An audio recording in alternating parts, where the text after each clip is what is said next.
ओम शांति। मीठे बाबा की आज चारों युगों को संवारने वाली 4 दिसंबर की मुरली है।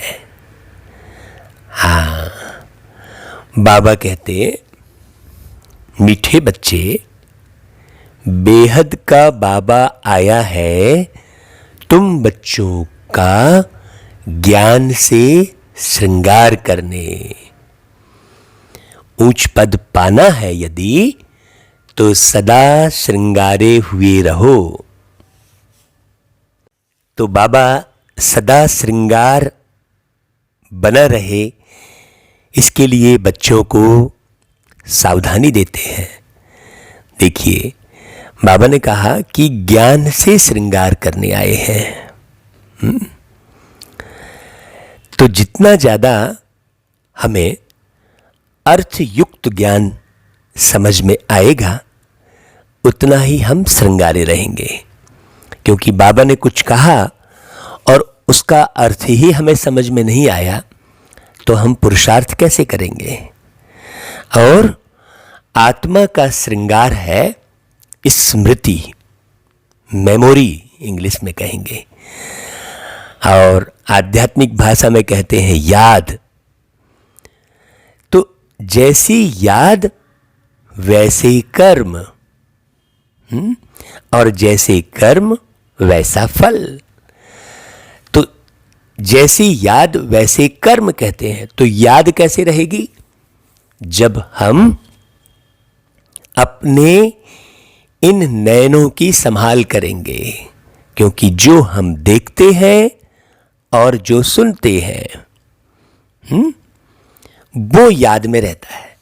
तो हमें संभाल किस बात की करनी है? देखने और सुनने में हमें बहुत संभाल करनी है। मतलब कुछ भी नहीं देखना है और कुछ भी नहीं सुनना है।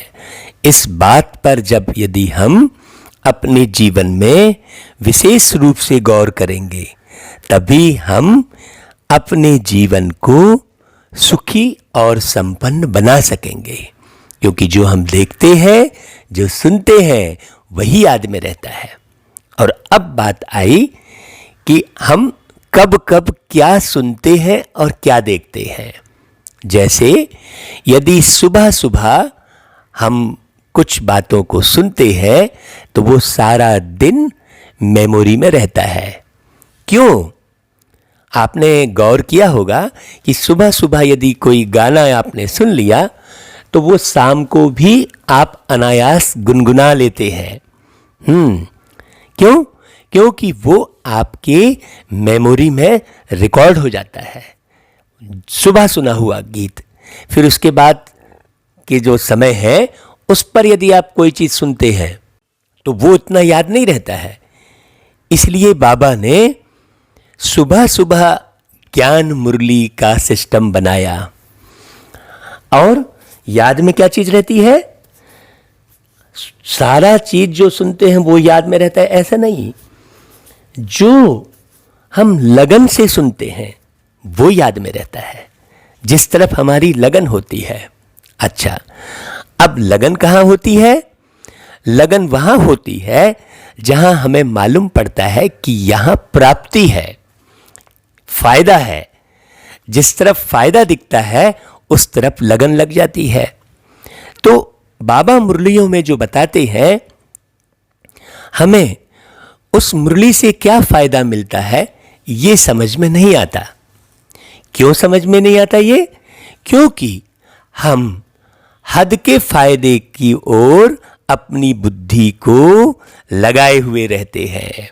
हमें जीवन के रहस्य का पता नहीं है कि ये जीवन तो सदा ही चलता रहता है, इसका कभी अंत नहीं होता।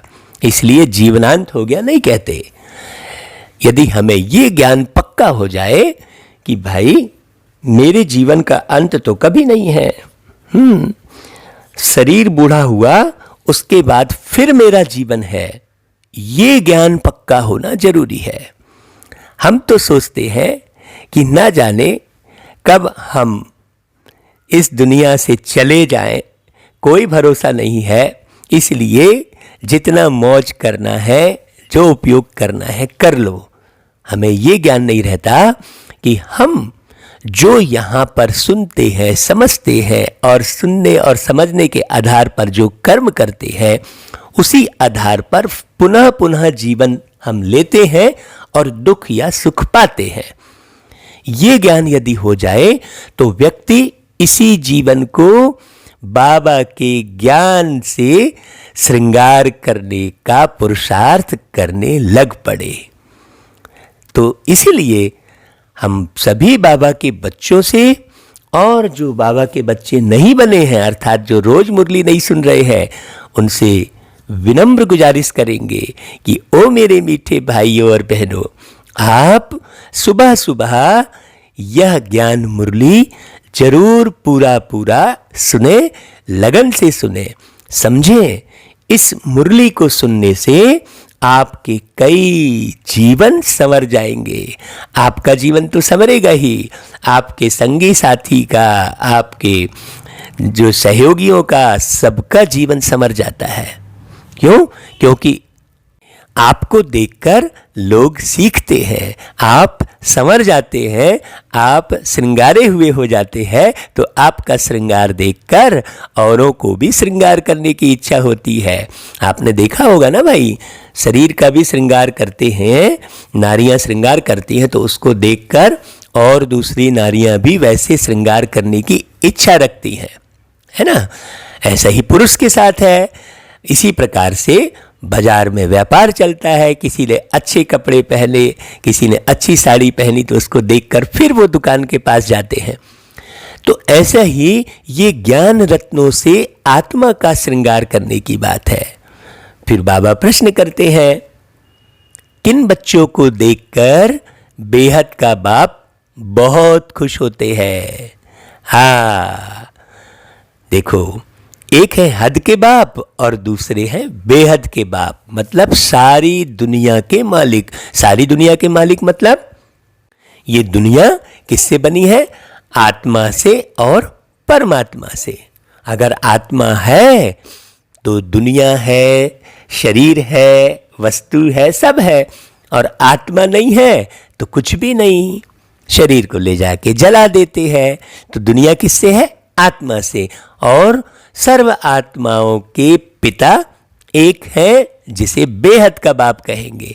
हाँ, कुछ आत्माओं के पिता को हद का बाप कहते हैं, और कुछ ज़्यादा आत्माओं के पिता को, जो कई हजार लाख आत्माओं के पिता को अलौकिक पिता कहते हैं, और सर्व आत्माओं के पिता को पारलौकिक पिता कहते हैं। ये समझने की बात है।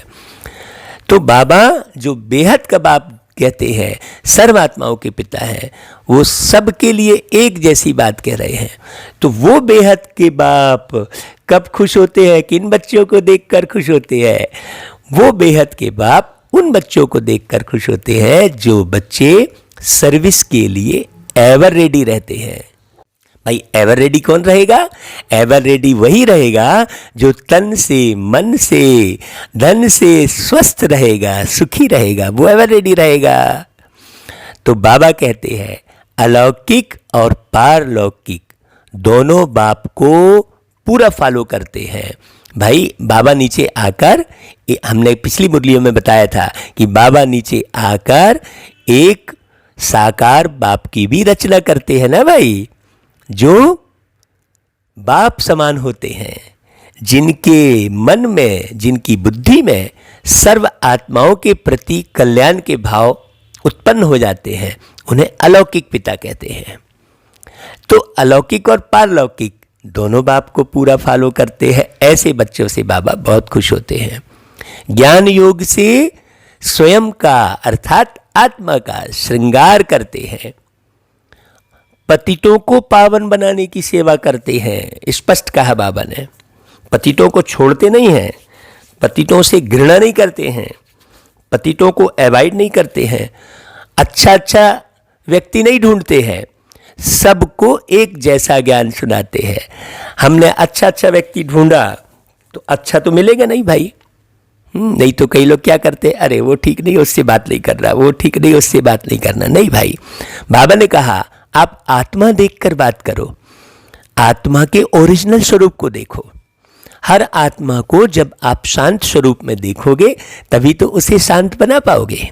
तो जो पतितों को पावन बनाने की सेवा करते हैं, बाबा ने स्पष्ट कहा, ऐसे बच्चों को देख बेहद के बाप को बहुत खुशी रहती है, बहुत खुशी होती है।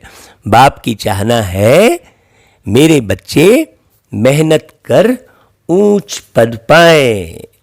तो बाबा के जो सभी बच्चे हैं, तो बाबा ने पतितों को पावन बनाने की बात कही तो उनको भी प्यार करते हैं बाबा, जो पूरी तरह से पतित हो गए हैं, है ना भाई।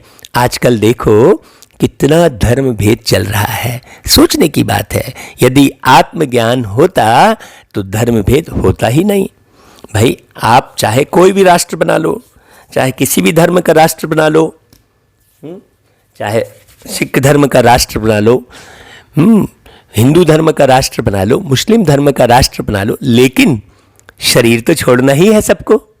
चाहे किसी भी धर्म का राष्ट्र बना लो, आत्मा तो सदैव शरीर में विराजमान रहती नहीं है, और आत्मा जैसे ही शरीर से हटी सब धर्म जाति एक तरफ हो जाता है कि नहीं भाई। तो जब आत्मज्ञान होगा तो समझ में आएगा। अच्छा, लोगों को पार्टी की प्लानिंग का पता है, बोले कांग्रेस पार्टी की प्लानिंग ये, तो भाजपा की प्लानिंग ये, तो किसी धर्म की प्लानिंग ये, उस धर्म की प्लानिंग ये।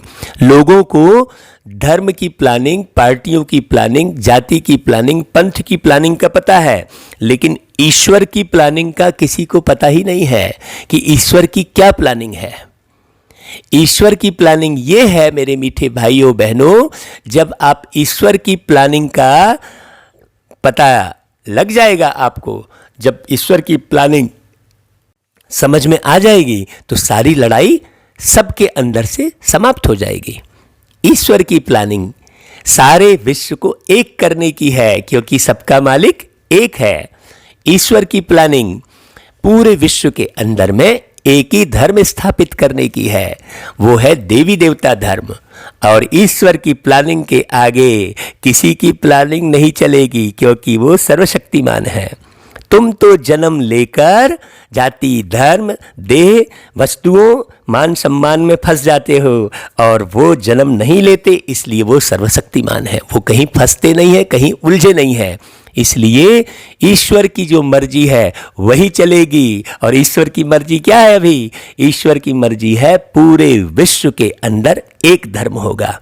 उसके लिए वो परमात्मा जिनको सब याद करते हैं, वो सर्वशक्तिमान जिनके कंट्रोल में ये पूरी प्रकृति है, हाँ, अभी वो ज्ञान के द्वारा सब बच्चों को संवरने का, अब स्वयं को श्रृंगार करने का अवसर दे रहे हैं। और ये अवसर थोड़े समय के लिए है। इसके बाद जो श्रृंगार कर लिया सो बाप उसको खुश होकर बेहद की रजाई देते हैं और सारे विश्व को एक धर्म में परिवर्तित कर देते हैं। और जो नहीं मानेगा वो प्रकृति के प्रकोप से पूरी तरह से स्वाहा हो जाएगा। उसे वापस जो बहुत सुंदर दुनिया का निर्माण हो रहा है उसमें आने नहीं मिलेगा। तो इसलिए अब सारे झगड़े और लड़ाइयाँ सब बंद करके बाबा की मुरली को बहुत ध्यान से गौर से सुनिए। बाबा कहते ओम शांति।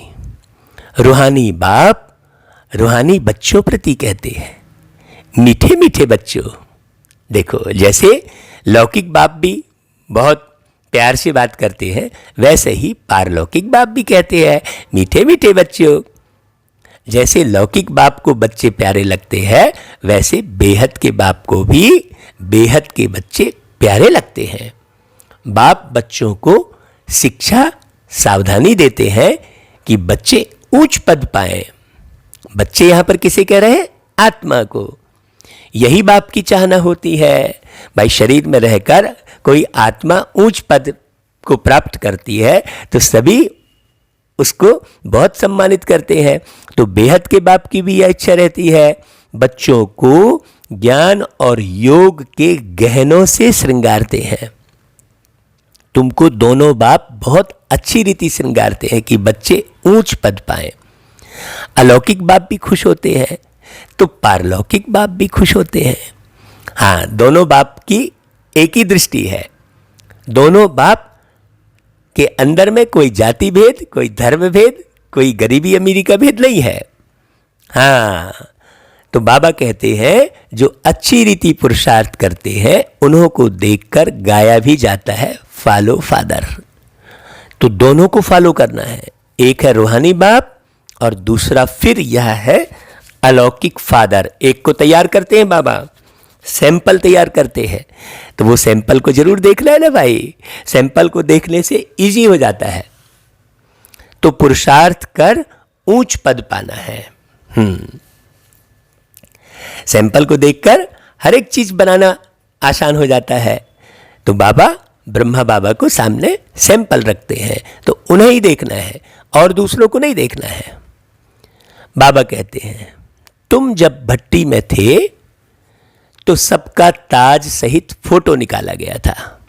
बाप ने समझाया है लाइट का ताज कोई होता नहीं, यह एक निशानी है पवित्रता की जो सबको देते हैं। ऐसे नहीं कोई सफेद लाइट का ताज होता है, यह पवित्रता की निशानी समझाई जाती है। भाई कब ये पवित्रता पूरी बरकरार रहती है? सतयुग में। पहले पहले तुम रहते हो सतयुग में। बाबा कह रहा है तुम ही थे ना। बाप भी कहते हैं आत्माएं और परमात्मा अलग रहे बहुकाल।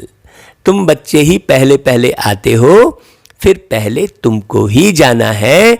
मुक्ति धाम के गेट्स भी तुमको खोलने हैं। देखो बाबा कितनी बड़ी ड्यूटी दे रहे हैं।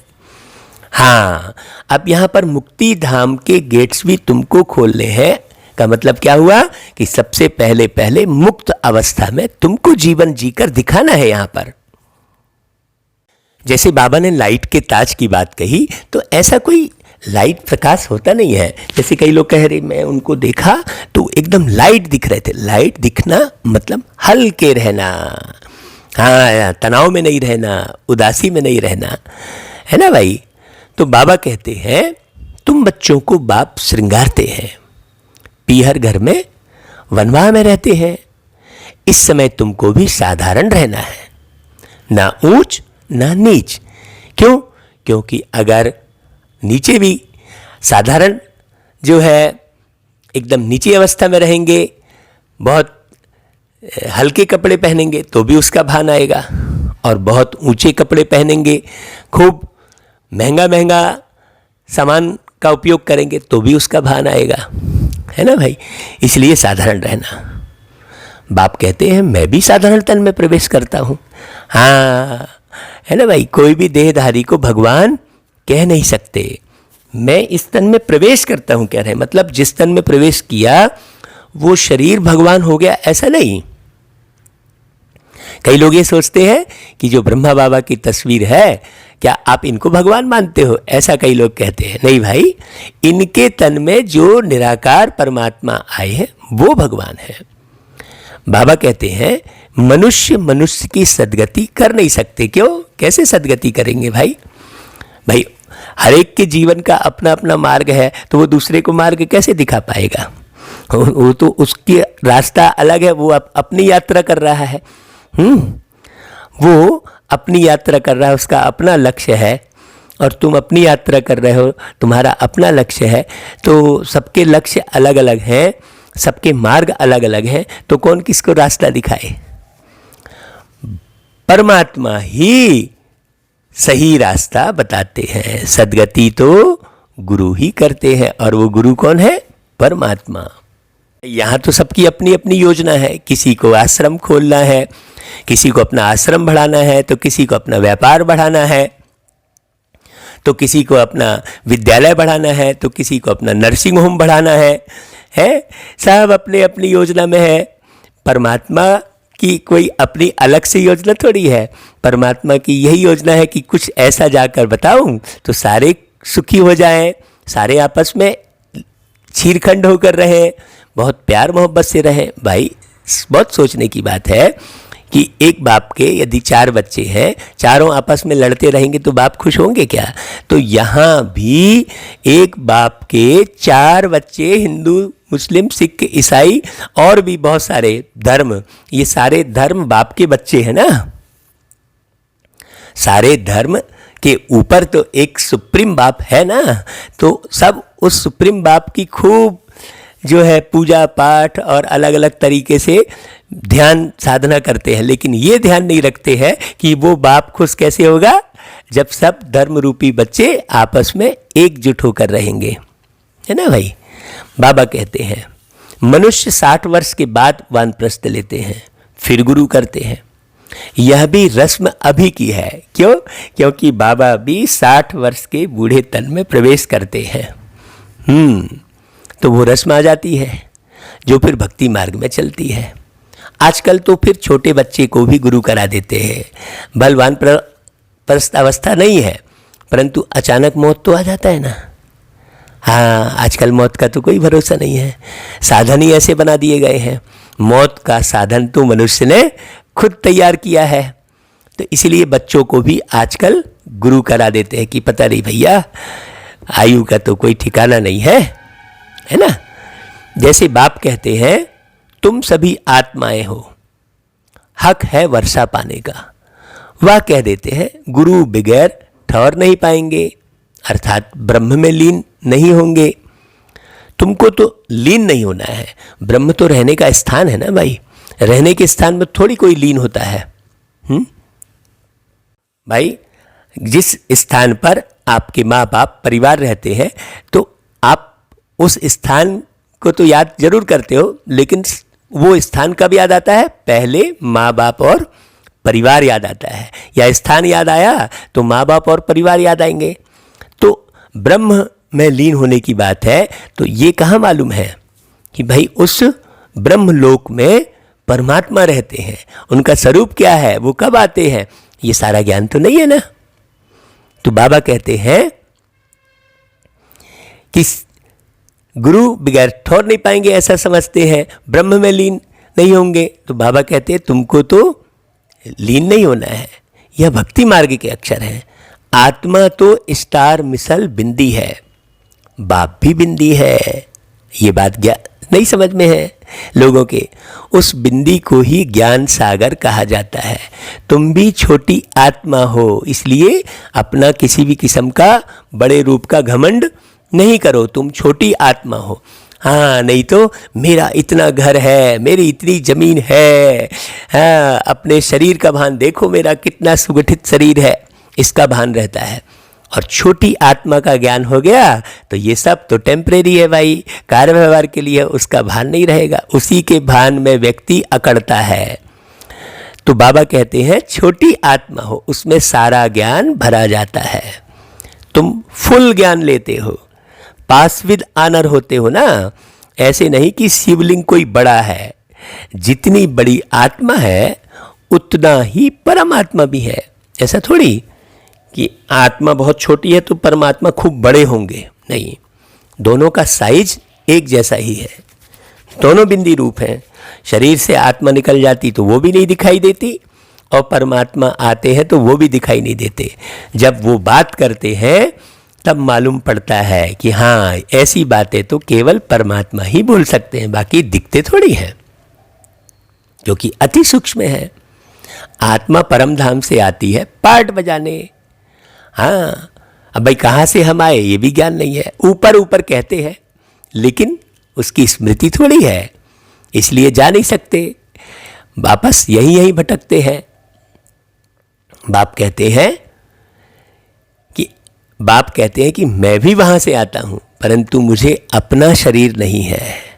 हाँ, तुम लंबे समय के लिए एक शरीर ले लेते हो, बाबा के पास अपना शरीर नहीं है, इसलिए वो हमेशा निराकार रूप में ही आते हैं, दूसरे के तन का आधार लेते हैं और उनके मुख से बोलते हैं। तो बाबा कहते हैं मैं रूप भी हूँ, बसंत भी हूँ, है ना। परम आत्मा रूप है। बाबा कहते हैं, ब्रह्मा बाबा कहते हैं कि उनमें सारा ज्ञान भरा हुआ है। ज्ञान की वर्षा बरसाते हैं तो सभी मनुष्य पाप आत्मा से पुण्य आत्मा बन जाते हैं। भाई ज्ञान की गंगा में नहलाते हैं, डुबकी लगवाते हैं। बाप गति सदगति दोनों देते हैं। अब गंगा शब्द इसलिए बोलना पड़ता है क्योंकि लोगों ने पतित पावन गंगा को कह दिया है, इसलिए ज्ञान के साथ गंगा शब्द लगाना पड़ता है। बाकी ज्ञान के साथ कोई शब्द लगाने की आवश्यकता नहीं है। बाबा कहते हैं तुम सदगति में जाते हो, बाकी सब गति में अर्थात अपने घर में जाते हैं, और तुम सतयुग सुख धाम में आते हो। भाई इस दुनिया में आए हो तो सुख की कामना तो सबको है, तो बाबा तो बहुत बेहतर दुनिया बना रहे हैं। ये बात जब समझ में आ जाए तो ये मुरली कभी ना छूटे। हाँ, बाबा कहते हैं वह है स्वीट होम, आत्मा ही इन कानों द्वारा सुनती है। हाँ, अब बाप कहते हैं मीठे मीठे सिकिलधे बच्चों, वापस जाना है ना, तो उसके लिए पवित्र जरूर बनना है। मतलब कहीं भी बुद्धि लटकी मत रहे। पवित्र बनने बगैर कोई भी वापस जा ना सके। मैं सबको ले जाने आया हूं। आत्माओं को शिव की बारात कहते हैं। हाँ, अब शिव बाबा शिवालय की स्थापना कर रहे हैं। भाई ये संदेश आप अच्छे से सत्य समझ जाइए, क्योंकि सत्यम शिवम सुंदरम का संदेश है ये, कि भाई अभी शिवालय की स्थापना हो रही है। फिर रावण आकर वेश्यालय स्थापन करते हैं। वाम मार्ग को वेश्यालय कहा जाता है। बाबा के पास बहुत बच्चे हैं जो शादी करके भी पवित्र रहते हैं। हाँ, विषय विकार में नहीं जाते। सन्यासी तो कहते हैं यह हो नहीं सकता जो दोनों इकट्ठे रह सके। यहाँ समझाया जाता है भाई इसमें आमदनी बहुत है। पवित्र रहने से 21 जन्मों की राजधानी मिलती है, तो एक जन्म पवित्र रहना कोई बड़ी बात थोड़ी ही है भाई। हाँ, हम भी तो आपको जो मुरली सुना रहे हैं, हम भी तो गृहस्थी हैं। तो बाबा कभी किसी की गृहस्थी तोड़ते नहीं है, सन्यासी नहीं बनाते बाबा। बाबा कहते हैं तुम भाई इस दुनिया के सुख सुविधा जो भौतिक सुख साधन है उन सब का उपयोग करो। ऐसा थोड़ी है कि भौतिक साधनों को छोड़ देना है और भाग जाना है। परिवार के रिश्तों का जो है सुख छोड़ देना है और भाग जाना है। नहीं, इन सब सुखों को लेते हुए तुम सतयुग के सुख की जो है और बढ़ सकते हो। हाँ, सतयुग में ऊंच पद पा सकते हो। बस बाप कहते हैं कि काम चिता पर बैठकर तुम जो बिल्कुल काले बन गए थे, अब तुम्हें ज्ञान चिता पर बैठ गोरा बनना है। कृष्ण के लिए भी कहते हैं ना, गोरा और सांवरा, श्याम सुंदर, यह समझानी इस समय की है ना भाई। बात बड़ी समझने की है। काम चिता पर बैठने से सांवरे बन गए, फिर उनको गांव का छोरा भी कहा जाता है। बरोबर था ना। कृष्ण तो हो ना सके, इनके ही बहुत जन्मों के अंत में बाप प्रवेश कर गोरा बनाते हैं। ये बात समझने की है। अभी तुमको एक बाप को ही याद करना है। बाबा आप कितने मीठे हैं, कितना मीठा वर्षा आप देते हैं, हमको मनुष्य से देवता मंदिर लायक बनाते हो। ऐसे ऐसे बाबा से बातें करनी है, मुख से कुछ बोलना नहीं है। अंदर अंदर ये बात अंदर अंदर चलती रहती है। ये अंदर की अवस्था की बात बता रहे हैं ब्रह्मा बाबा। बाबा कहते हैं भक्ति मार्ग में आप मासूक को कितना याद करते आए हैं। अभी बाप आकर मिले हो। बाबा आप तो सबसे मीठे हो, आपको हम क्यों नहीं याद करेंगे। आपको प्रेम का, शांति का सागर कहा जाता है। आप ही वर्षा देते हो, बाकी प्रेरणा से कुछ भी मिलता नहीं है। हाँ, बाप तो सम्मुख आकर तुम बच्चों को पढ़ाते हैं। ये बात कहीं नहीं बताई गई है। यह पाठशाला है ना। बाप कहते हैं मैं तुमको राजाओं का राजा बनाता हूँ। यह राजयोग है। अभी तुम मूल वतन, सूक्ष्म वतन, स्थूल वतन सबको जान गए हो। इतनी छोटी आत्मा कैसे पार्ट बजाती है। बाबा कहते हैं है भी बना बनाया, बस बने बनाए को समझना है। जैसे पटरी की समझ रहती है तो रास्ता क्लियर रहता है। इनको कहा जाता है अनादि अविनाशी वर्ल्ड ड्रामा। ड्रामा फिरता रहता है, इसमें संशय की कोई बात ही नहीं है। बाप सृष्टि के आदि मध्य अंत का राज समझाते हैं और तुम स्वदर्शन चक्रधारी हो, तुम्हारी बुद्धि में सारा चक्र फिरता रहता है, तो उससे तुम्हारे पाप कट जाते हैं। भाई ज्ञान रहता है तो ज्ञान के आधार पर हम कार्य करते, फिर कोई पाप होते नहीं। बाकी कृष्ण ने कोई स्वदर्शन चक्र चलाकर हिंसा नहीं की है, वो तो कृष्ण को हिंसा करते दिखा देते हैं। वहाँ तो न लड़ाई की हिंसा होती, न काम कटारी चलती है, डबल अहिंसक होते हैं। इस समय तुम्हारी 5 विकारों से युद्ध चलती है। बार बार क्रोध आ जाता है, ना चाहते हुए भी क्रोध आ जाता है, ना चाहते हुए भी लोभ आ जाता है। आता है कि नहीं आता है भाई? अरे मेरे को ऐसी कोई चाहना नहीं थी लेकिन मेरे से हो गया, ऐसा कहते हो ना भाई? तो क्योंकि युद्ध है तुम्हारी, तो बार बार वो तुमसे युद्ध करने आ जाता है। बाकी और कोई युद्ध की बात नहीं है। हाँ, बर्छी ढाल और तलवार के युद्ध की बात नहीं है। अब ऐसा युद्ध दिखा दिया तो आगे भी फिर ऐसे युद्ध हुए। शास्त्रों में ऐसा युद्ध दिखा दिया तो उसको देखकर सब तलवार ढाल और ये सब बनाने लग गए। अब तो बम बन गए युद्ध के लिए। तो युद्ध, ऐसे युद्ध की कोई बात नहीं है। बाबा कहते हैं अब बाप है ऊंचते ऊंच, फिर ऊंचते ऊंच यह वर्षा लक्ष्मी नारायण।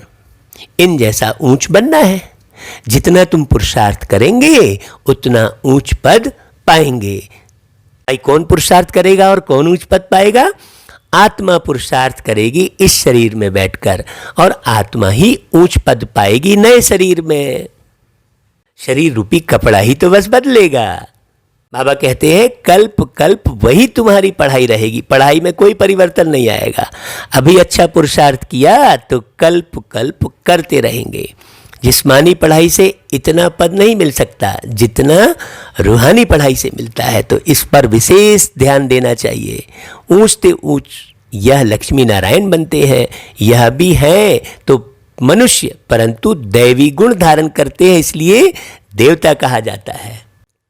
बाकी 8-10 भुजाओं वाले कोई है नहीं। भक्ति में दीदार होता है तो बहुत रोते हैं, दुख में आकर बहुत आंसू बहाते हैं। यहाँ तो बाप कहते हैं आंसू आया तो फेल। आपने वो मोहजित राजा की कथा सुनी होगी कि राजमहल में एक ब्राह्मण आया, उसने दान मांगा, और दान में क्या मांगा कि भाई दोनों माँ बाप अपने बेटे को, एक तरफ माँ खड़ी रहेगी, दूसरे तरफ बाप, और अपने बेटे को आरे से काट कर 2 भाग करके मुझे दो। ऐसा दान मांगा उस ब्राह्मण ने। तो दानी राजा बिल्कुल तैयार हो गया और उसने ये कहा कि जब आप अपने बेटे को काटोगे तो आंसू नहीं आने चाहिए। तो ये मोहजित राजा की कथा है। हाँ, माने ये आत्मा की बात है ना, कि भाई आत्मा तो मरी नहीं ना, जिससे तुम बात कर रहे थे वो तो जीवित है, बस उसका शरीर रूपी कपड़ा उसने बदल लिया है। इसलिए बाबा कहते हैं अम्मा मरे तो हलवा खाओ, है ना। अम्मा मरे तो हलवा खाओ मतलब किसी भी प्रकार का कोई गम मत मनाओ, क्योंकि अम्मा तो मरी नहीं है। जिसको तुम माँ कह रहे थे वो तो फिर से नया कपड़ा पहनने आगे बढ़ गई है। तो आजकल तो बॉम्बे में भी कोई बीमार पड़ते व मरते हैं तो बीके को बुलाते हैं कि आकर शांति दो। तो तुम जाकर समझाते हो आत्मा ने एक शरीर छोड़ दूसरा लिया, इसमें तुम्हारा क्या जाता, रोने से क्या फायदा।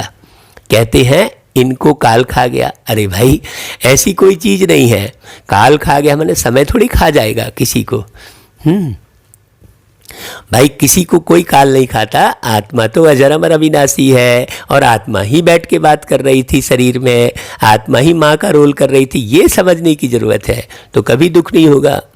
यह तो आत्मा आपे ही एक शरीर छोड़ जाती है, अपने समय पर शरीर छोड़ भागती है। बाकी काल कोई चीज़ नहीं है कि काल खा गया। बाबा कहते हैं बस अंतर यही है कि सतयुग में गर्भ महल होता है, सजा की बात नहीं। और यहाँ तो भाई खान पान सही नहीं है, दृष्टिवृत्ति सही नहीं है, विषय विकारों के धक्के खाते हैं, तो यहाँ के गर्भ में काफ़ी कष्ट होता है। है, और वहाँ बिल्कुल सादा जीवन और बेहतर जीवन होता है। कोई मिर्च मसाला और कोई तीखा ऐसा कोई चीज़ खाते नहीं है, तो वहाँ के गर्भ में आत्मा बड़ा सुख से अपने शरीर का निर्माण करती है। तो इसलिए सतयुग में गर्भ महल कहते हैं। सजा की बात नहीं है, वहाँ तुम्हारे कर्म अकर्म हो जाते हैं। माया ही नहीं जो विकर्म हो, तुम विकर्माजीत बनते हो। पहले पहले विकर्माजीत संवत चलता है, फिर भक्ति मार्ग शुरू होता है, तो राजा विक्रम संवत शुरू होता है। ये कितनी गहरी बात है। इस समय जो विकर्म किए हैं उन पर जीत पाते हो, नाम रखा जाता है विकर्माजीत।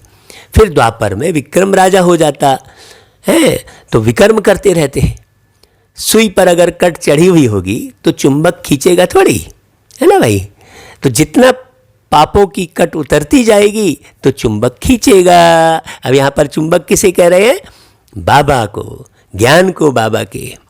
तो बाप तो पूरा प्योर है, तुमको भी पवित्र बनाते हैं योग बल से। जैसे लौकिक बाप भी बच्चों को देख खुश होते हैं ना, तो बेहद का बाप भी खुश होता है बच्चों की सर्विस पर। देखो बच्चे कैसे कैसे सर्विस कर रहे हैं, कौन कितने अच्छे ढंग से समझा रहा है, कौन जो कह रहा है वैसा ही रह रहा है, जो जैसा कह रहा है वैसा रह रहा है, तो बाप उससे खुश होते हैं। ऐसा नहीं कि कहना अलग, सोचना अलग, बोलना अलग, रहना अलग। हाँ, वो तो फिर धोखा हो जाता है भाई। बच्चे बहुत मेहनत भी कर रहे हैं, सर्विस पर तो हमेशा एवर रेडी रहना है। तुम बच्चे हो पतितों को पावन बनाने वाले ईश्वरी मिशन।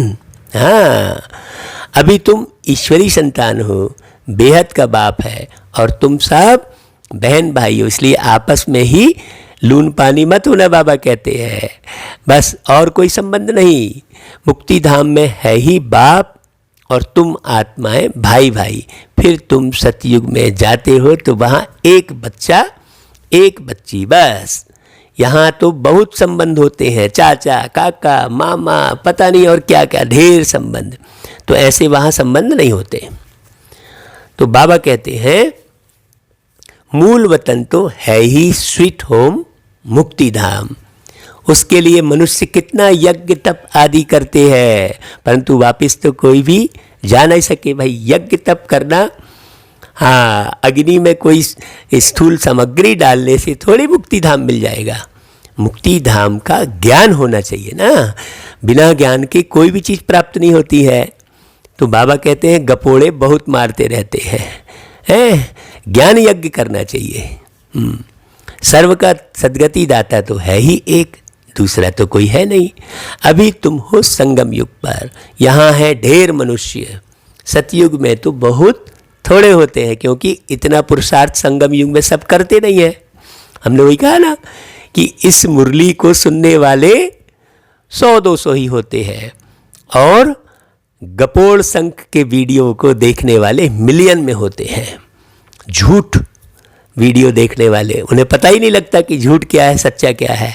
इसलिए सत्यम शिवम सुंदरम की वाणी समझ में नहीं आती। बाबा कहते हैं स्थापना फिर विनाश होता है। अनेक धर्म होने कारण कितना हंगामा है। तुम 100% साल्वेंट थे, फिर 84 जन्मों के बाद 100% क्या बन गए? इनसाल्वेंट बन पड़े हो। अब बाप आकर सबको जगाते हैं, अब जागो, सतयुग आ रहा है, ऐसा बाबा जगाते हैं। फिर उन्होंने क्या कह दिया है कि भगवान आकर मुर्दों को भी जिंदा करते हैं। तो मुर्दा मिसल अभी आत्मा हो गई है। सत्य बाप ही तुमको 21 जन्मों का वर्षा देते हैं। भारत ही सचखंड बनता है, बाप सचखंड बनाते हैं। झूठ खंड फिर कौन बनाते हैं? 5 विकारों रूपी रावण। रावण का कितना बड़ा बुत बनाते हैं, फिर उसको जलाते हैं, क्योंकि यह है नंबर 1 दुश्मन। लेकिन पता नहीं है ये रावण किस रूप में है। लोगों को, मनुष्यों को यह पता नहीं है कि कब से रावण का राज्य हुआ है।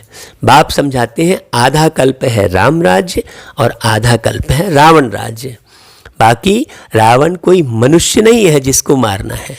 हाँ, इस समय सारी दुनिया पर रावण राज्य है, मतलब सब विषय विकारों में उलझे हुए हैं। बाप आकर राम राज्य स्थापन करते हैं, मतलब सबको विषय विकारों से मुक्त करते हैं। आप गाते भी हो ना भाई कि विषय विकार मिटाओ, ऐसा गाते हो ना। तो फिर आपने गाया कि विषय विकार मिटाओ, तो आकर फिर मिटाएंगे ना। बाबा कहते हैं राम राज्य स्थापन हो जाता है, फिर जय जयकार हो जाती है, वह सदैव खुशी रहती है, वह है ही सुखधाम। इनको कहा जाता है पुरुषोत्तम संगम युग। बाप कहते हैं इस पुरुषार्थ से तुम यह बनने वाले हो, यह मतलब लक्ष्मी नारायण।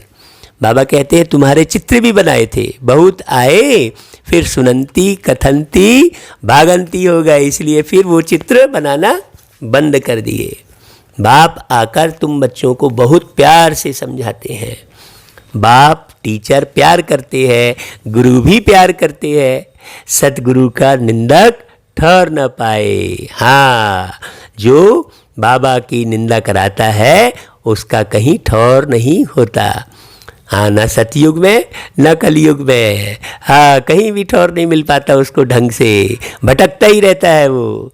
बाबा कहते हैं बच्चे तुम्हारी एम ऑब्जेक्ट सामने खड़ी है। उन गुरुओं के पास तो एम ऑब्जेक्ट कोई होती नहीं, वह कोई पढ़ाई नहीं है, यह तो पढ़ाई है।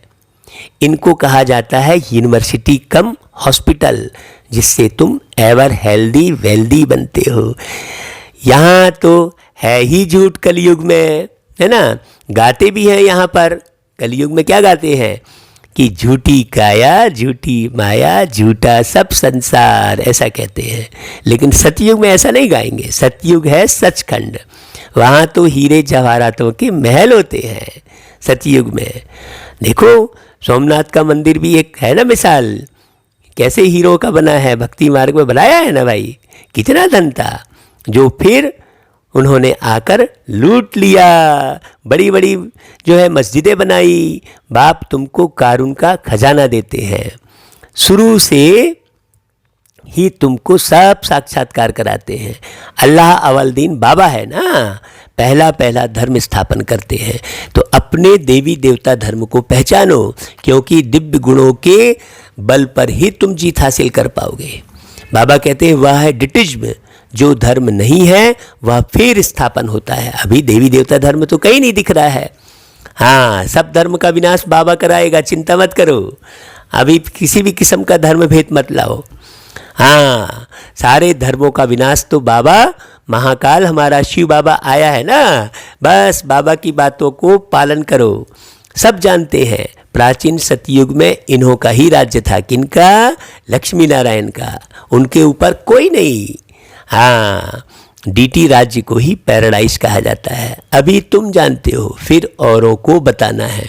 सबको कैसे पता पड़े, जो फिर ऐसा कोई उल्हाना ना दे कि हमको पता ही नहीं पड़ा। तो भाई ये साधन बनाए है ना, यूट्यूब का, मोबाइल हर हाथ में दिया गया है ना, तो भाई आप बिल्कुल ज़्यादा से ज़्यादा मुरली को शेयर करो, सबको लिखकर भेजो, सबको मोबाइल करो कि भाई हमने आपको एक ऐसा वीडियो भेजा है जिससे आपको एक एक बात समझ में आ जाएगी, ऐसा लिख कर भी दो और फिर फ़ोन भी करो। ऐसा करोगे तब तो। बाबा कहते हैं तुम सबको बतलाते हो फिर भी बाप को छोड़कर चले जाते हैं, यह हिस्ट्री मस्ट रिपीट। बाबा के पास आते हैं तो बाबा पूछते हैं आगे कभी मिले हो? कहते हैं हाँ बाबा, 5000 वर्ष पहले हम मिलने आए थे, जिसको ज्ञान होगा वो बोलेगा। बेहद का वर्षा लेने आए थे। कोई आकर सुनते हैं, कोई को साक्षात्कार होता है ब्रह्मा का तो वह याद आता है, फिर कहते हैं हमने तो यही रूप देखा था। बाप भी बच्चों को देख खुश होते हैं। भाई ये रूप इसलिए दिखाई दिया क्योंकि उनके अंदर निराकार शिव बाबा थे। तुम्हारी अविनाशी ज्ञान रत्नों से झोली भरती है ना। कहते हैं यह पढ़ाई है, 7 दिन का कोर्स लेकर फिर भल कहाँ भी रह मुरली के आधार पर चल सकते हैं। हाँ, 7 दिन में इतना समझाएंगे जो फिर मुरली को समझ सकेंगे। बाप तो बच्चों को सब राज अच्छी रीति समझाते रहते हैं। अच्छा भाई, फिर बाबा याद प्यार देते हैं मीठे मीठे, सिकिलदे बच्चों प्रति मात पिता बाप दादा का याद प्यार और गुड मॉर्निंग। रूहानी बाप की रूहानी बच्चों को नमस्ते। और हम रूहानी बच्चों की रूहानी माता पिता बाप दादा को याद प्यार गुड मॉर्निंग और नमस्ते। अब देखो धारणा के लिए मुख्य सार क्या है। पहली पॉइंट है स्वदर्शन चक्र फिराते पापों को भस्म करना है। मतलब हमेशा स्वयं की ओर देखना है कि जैसी पढ़ाई बाबा पढ़ा रहे हैं उस अनुसार मैं चल रहा हूँ कि नहीं, ऐसे स्वदर्शन करना है। रूहानी पढ़ाई से अपना पद श्रेष्ठ बनाना है। किसी भी परिस्थिति में आंसू नहीं बहाने हैं। समझ जाओ अच्छे से भाई, ज्ञान हमने समझ लिया कि हम आत्मा हैं और ऊंच पद के अधिकारी हैं। बाबा की पढ़ाई पढ़ रहे हैं तो आंसू की बात ही नहीं है। अच्छा भाई, फिर दूसरा पॉइंट है यह वानप्रस्थ अवस्था में रहने का समय है, इसलिए वनवाह में बहुत साधारण रहना है। जैसे दिखाया ना भाई रामचंद्र जी को वनवाह बहुत साधारण, राजमहल और सब माँ बाप और सारे रिश्ते नाते सबको एक तरफ छोड़ के और चल पड़े वनवाह में, तभी रावण पर जीत हासिल की है। ये दिखाया है ना भाई। हाँ, तो हमें भी घर गृहस्थी में, अब ये आत्माराम की कहानी है, एक्चुअल में वो शरीर की बात नहीं है। आत्मा को किसी भी प्रकार की कोई चाह मत हो, नहीं तो खूब सारी इच्छाएं ओढ़कर आत्मा बैठी है। हाँ हाँ, ढेर सारी इच्छाएं, ये चाहिए वो चाहिए, नहीं, बहुत साधारण रहना है। बाबा को याद करना है। बाबा की याद जब ही आएगी जब साधारण रहेंगे, न बहुत ऊंच न बहुत नीच। वापस जाने के लिए आत्मा को संपूर्ण पावन बनाना है। अच्छा भाई, फिर वरदान मनन शक्ति द्वारा बुद्धि को शक्तिशाली बनाने वाले मास्टर सर्वशक्तिमान भव। भाई मनन शक्ति, अपने मन को हमेशा जांच करते रहो, ये मन कहाँ जा रहा है, देखो बैठ के। हाँ, 1 मिनट बैठ के देखो मन कहाँ जा रहा है, साक्षी होकर मन को देखो। बाबा कहते हैं मनन शक्ति ही दिव्य बुद्धि की खुराक है। जैसे भक्ति में सिमरन करने के अभ्यासी है, ऐसे ज्ञान में स्मृति की शक्ति है। आपने जो पढ़ा उसे याद रखेंगे। याद कब रहेगा? जब लक्ष्य पक्का रखेंगे। हाँ, बाबा कहते हैं इस शक्ति द्वारा मास्टर सर्वशक्तिमान बनो। रोज अमृत बेले अपने एक टाइटल को स्मृति में लाओ और मनन करते रहो, तो मनन शक्ति से बुद्धि शक्तिशाली रहेगी। भाई टाइटल स्मृति में लाए तो केवल उसको रिपीट करना है ऐसा नहीं, वैसा बनना है। मैं शांत स्वरूप आत्मा हूँ, ये एक टाइटल हुआ, तो शांत रहना है ना भाई, केवल टाइटल को थोड़ी रिपीट करते रहना है। बाबा कहता है शक्तिशाली बुद्धि के ऊपर माया का वार नहीं हो सकता। जो पूरी तरह से समझ जाएगा वो हर जगह परख लेगा माया को, वो परवश नहीं हो सकते, क्योंकि माया सबसे पहले व्यर्थ संकल्प रूपी बाण द्वारा दिव्य बुद्धि को ही कमजोर बनाती है। इसलिए देखना व्यर्थ संकल्प कौन से हैं, ये परख शक्ति चाहिए। इस कमजोरी से बचने का साधन ही है मनन शक्ति। अपने मन के अंदर चलने वाले विचारों को गौर करो। अच्छा भाई, फिर स्लोगन, आज्ञाकारी बच्चे ही दुआओं के पात्र हैं। दुआओं का प्रभाव दिल को सदा संतुष्ट रखता है। तो बाबा की जो आज जो आज्ञाएं मुरली में मिली हैं उनको बार बार रिपीट सुनकर उसे स्मृति में लाना और उन आज्ञा का पालन करना। बाबा ने क्या कहा कि पतितों को पावन बनाने की सेवा करनी है, तो किसी भी पतित आत्मा से घृणा नहीं करनी है कि अरे यार हमारा भाई ज्ञान में नहीं चल रहा है, मेरा पति ज्ञान में नहीं चल रहा है, मेरा पति मुझे बहुत तंग कर रहा है। कई माताएं ऐसा बोलती हैं। हाँ, कई पुरुष ये सोचते हैं अरे मेरी पत्नी ही ठीक से नहीं चल रही है, मैं कैसा करूँ, ठीक से खाना नहीं। हमें पतितों को ही पावन बनाने की सेवा करनी है, उनकी शिकायत नहीं करनी है। बहुत बाबा की मुरली आप पढ़ेंगे तो सारे उपाय बाबा ने बताए हैं। अच्छा भाई, ओम शांति।